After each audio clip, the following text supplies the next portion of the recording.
안녕하세요. 본바람목 돋바입니다. 구독과 좋아요, 알림 설정, 회원가입 부탁드리겠습니다. 아파트 줍줍이 이제 사라집니다. 이게 물량이 안 나오는 게 아니라 유주택자까지 합세해서 같이 동시다발적으로 무주택자, 엉망진창, 완전히 모든 전국의 사람들이 다 청약에 도전을 하다 보니까 한 곳, 입지가 좋은 곳 나오면 100만 명, 200만 명, 300만 명까지 올라가는 치사율에 가까운 경쟁률까지 등장을 하게 되니까 신청과 거주 요건 강화하겠다라는 입장이 발표가 됐죠. 국토교통부가 무주택자 신청 자격 한정 안에서 그리고 거주지역 요건 탄력 부과 등을 골자로 한 무순위 청약 개선안을 11일 발표를 했고요. 이 변경된 법안은 아마도 5월 중에 적용이 될 것으로 보입니다. 겉으로 보기에는 무순위 청약의 과열 양상이 빚어지는 관계로 이런 법안이 개선이 된 것 같은데, 지난 2021년 당시에 이런 법안으로 진행이 되다가 다시 유주택자까지도 뛰어들 수 있는 그런 어떤 이 판서리로 바뀌고 나서 4년 만에 다시 제자리로 돌아가는 그런 어떤 상황이라고 볼 수가 있겠죠.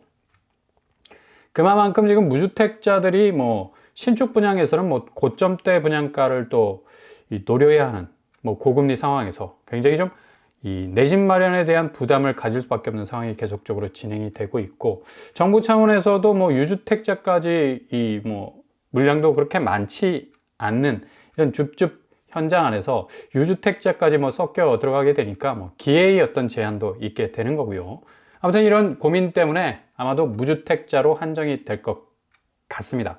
결국에 가서는 이런 어떤 부동산 시장의 이 하강 국면, 특별히 갈수록 얼어붙는 어떤 이 부동산 경기의 이 확장성이 계속해서 증대되는 바람에 한국은 솔직히 부동산 공화국이라고 말해도 될 정도로 기저의 가장 내수 경기에 있어서는 아주 단단한 어떤 구조를 갖고 있었음에도 불구하고 지금 환율 부분이 상당히 지금 불안한 그런 상태에 흘러가고 있지 않습니까?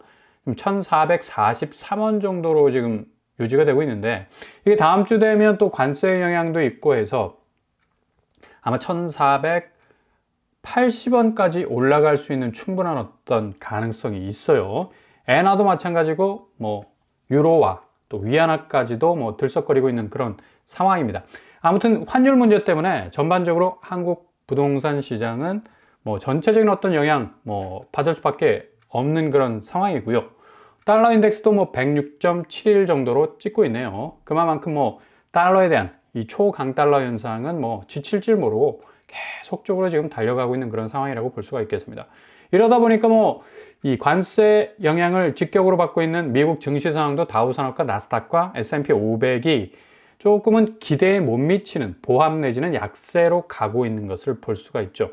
직격적으로 4월 2일부터 트럼프가 또다시 자동차 부분에 대한 관세를 매기겠다라는 어떤 또 마스터 플랜을 꺼내놨습니다.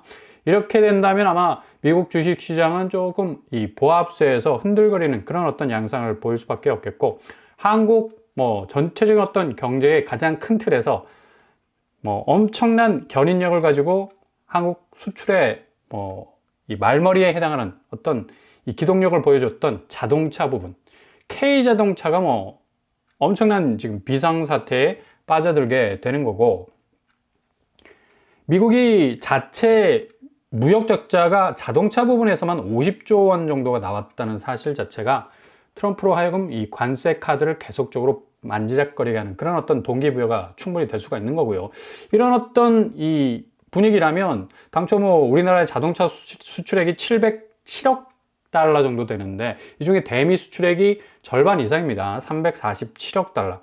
그대로 관세 때리게 되면 고스란히 그 피해를 입을 수밖에 없겠고요. 이게 문제가 뭐냐면 반도체보다 자동차가 수출 품목에서 자동차가 이 반도체보다 3배에 달한다는 점. 이게 관세가 고스란히 직격탄으로 날아오게 되면 그냥 휘청거릴 수 있는 그런 어떤 가능성이 크죠.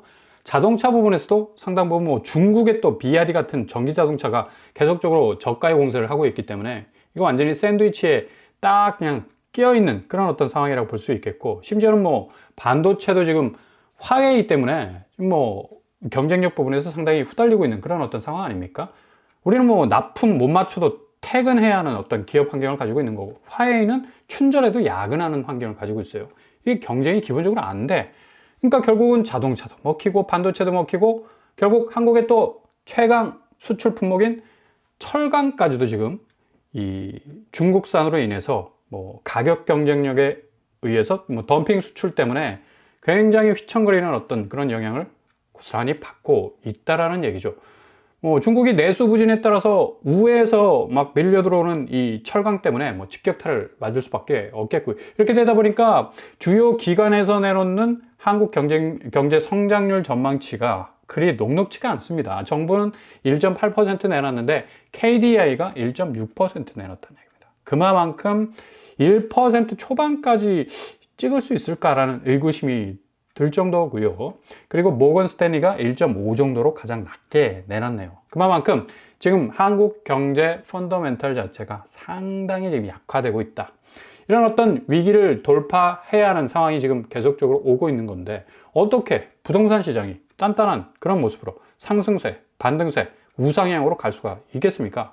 일단 거래량 그래프를 쫙 보더라도 지금 뭐 그래프 자체가 9월에서부터 12월까지 쭉 3,000건으로 진행이 되다가 1월, 2월 되면서 뚝뚝 떨어지고 있지 않습니까? 2월 거래량은 뭐 거의 역대 최저를 찍지 않을까? 지금 513건으로 찍고 있는데, 이렇게 거래량이 떨어지는 이 와중에 서울 집값이 뭐 깜짝 반등하겠다라는 전망이 얼마나 안개 속과 같은 전망이 될 수밖에 없는가를 알 수 있는 대목이 되겠고요. 실질적으로 지금 경기권, 인천권 뭐 하락 아파트 장난이 아닙니다. 지금 경기도 뭐 화성시, 용인시, 안산시, 시흥시, 수원시 뭐 등등등 해서 일주일 상간에 떨어지는 가격폭이 이제 3억을 넘어서고 있습니다. 동탄역 롯데캐슬 3억 6천, 성동마을 수지자이 3억 6천, 그랑시티자이 3억 이상이 계속적으로 떨어지고 있습니다.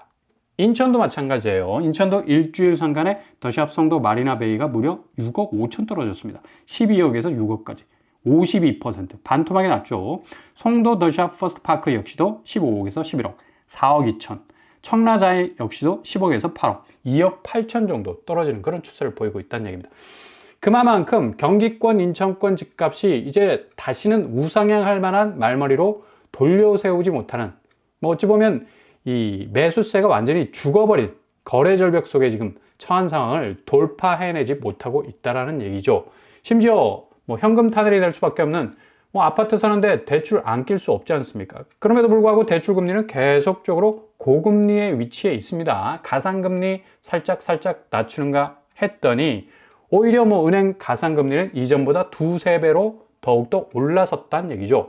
실질적으로 변동금리가 내려간다고 하지만 가상금리가 이렇게 딱하니 버티고 서서 뭐 세팅을 제대로 하고 있으니까 금리 움직이는 데 있어서 상당히 좀 빡빡해질 수밖에 없고, 현금 동원해야 할, 뭐 대출 받아야 할 사람들 고개를 절레절레 흔들죠. 이 고금리에 뭐 무지막지하게 대출 땡겨봤자 이후에 후폭풍을 감당할 수밖에 없다는 얘기고, 심지어 금리의 원천적인 어떤 역할을 하는 미국 금리 역시도 트럼프가 계속적으로 유동성 완화를 뭐 고집하면서 이 통화 유동성에 대한 어떤 이 주장을 계속 함에도 불구하고 미 연준은 뭐 절대로 X자를 긋고 있죠. 어차피 이런 식으로 관세 정책이 유지가 되면 뭐 절대적으로 미국 내 인플레이션은 피할 수 없는 길이다. 결국은 우리가 피박 쓰고 싶지 않다. 뭐 금리 인하 요구에 대해서 예스 하면서 금리 인하 한다면 결국 미국 경제가 완전히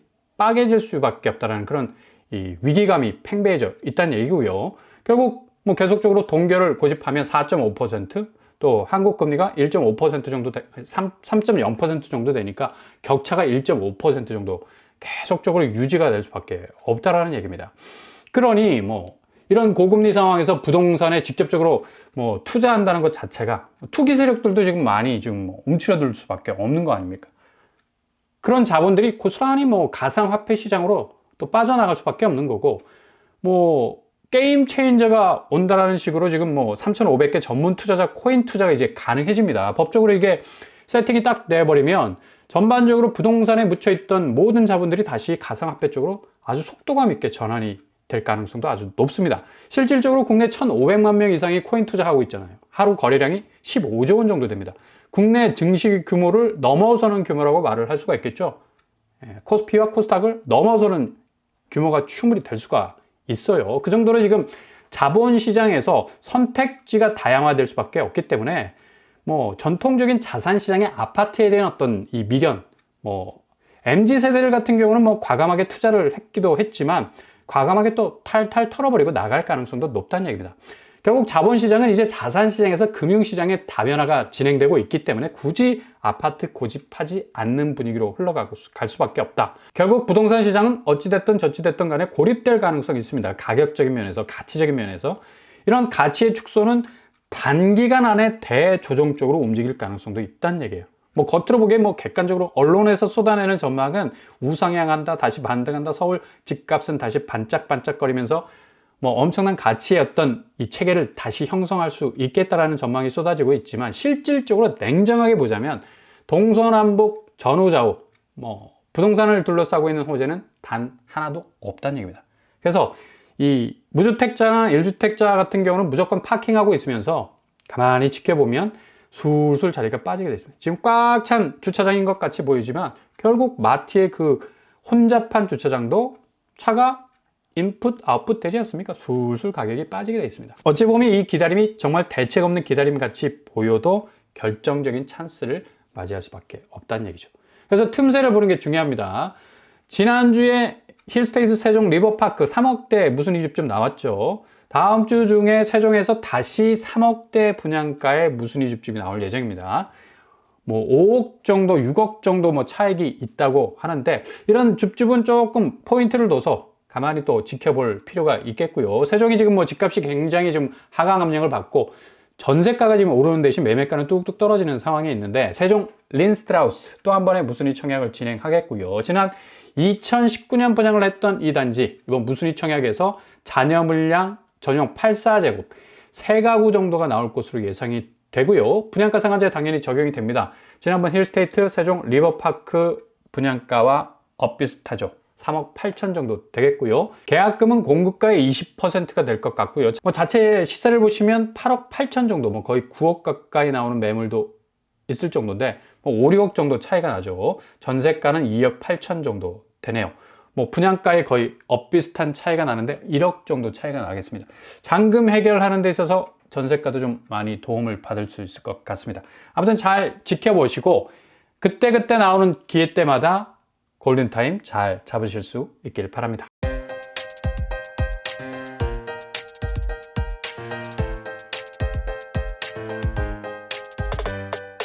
오늘의 부동산 캐리커처 역시 부동산 시장 고환율, 고물가, 고금리 뭐 엄청난 압박을 받을 것이 뭐 당연한 그런 어떤 상황이 올 수밖에 없는 거고요. 지금 한국의 자산 가치 시장이 무엇보다도 지금 자본시장의 대변동 때문에 어마어마한 대조정을 받을 가능성이 아주 높습니다. 그래서 조금 관망세를 보시면서 그때그때 나오는 틈새 지켜보시고 정말 골든타임 잡을 수 있다면 가장 저점에 내 집 마련 가능한 그런 또 타이밍이 충분히 올 수 있을 거로 생각이 됩니다. 일단 2025년 잘 버티신다면 최저점에서 내 집 마련할 수 있는 절호의 타이밍이 올 수도 있겠네요.